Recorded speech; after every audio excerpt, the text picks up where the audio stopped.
पहले supreme leader Ayatollah Khamenei, उसके बाद ईरान के बड़े नेता अली लारिजानी और अब इसराइल कह रहा है कि उसके निशाने पर हैं ईरान के नए सुप्रीम लीडर मुश्तबा खामेनी। जी हां, इसराइल की तरफ से बयान आया है कि अब उनके निशाने पर मुश्तबा खामेनी है, वो मुश्तबा खामेनी जिनके बारे में हाल ही में खबर आई थी कि वो मॉस्को गए थे अपना इलाज करवाने।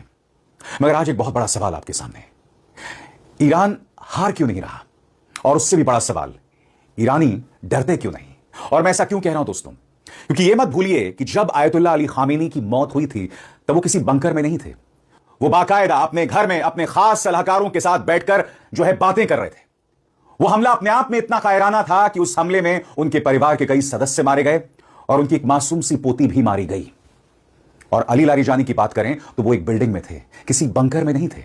जी हां, वो भी तब मारे गए जब वो अपनी बेटी के साथ थे और उस हमले में न सिर्फ उनके सिक्योरिटी गार्ड्स मारे गए बल्कि उनके परिवार के कई सदस्य भी। और चूंकि उस बिल्डिंग पर हमला हुआ था लिहाजा उस बिल्डिंग में जितने भी लोग थे सब मारे गए।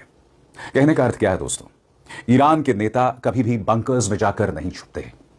और जहां तक इस्राएली प्रधानमंत्री बेंजामिन नेतन्याहू का सवाल है, एक अरसे से उनके वजूद को लेकर लगातार सवाल बने हुए हैं। उनका जो भी वीडियो आता है वो सब वीडियोस एआई जनरेटेड हैं।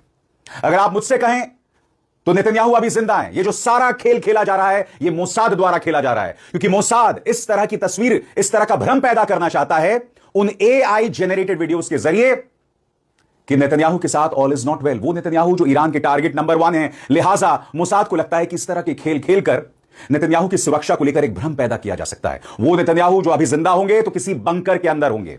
हालांकि उनकी कई तस्वीरें सामने उभर कर आ रही हैं जहां वो एम्बेसडर से मुलाकात कर रहे हैं, वो बैठकों को संबोधित कर रहे हैं, मगर उन तमाम तस्वीरों पर सवालिया निशान है। कहने का अर्थ क्या है, ईरान का जिनसे मुकाबला हो रहा है वो अपनी सुरक्षा तय कर रहे हैं, मगर जहां तक ईरान के बड़े बड़े नेता हैं उन्होंने इस बात की परवाह नहीं की।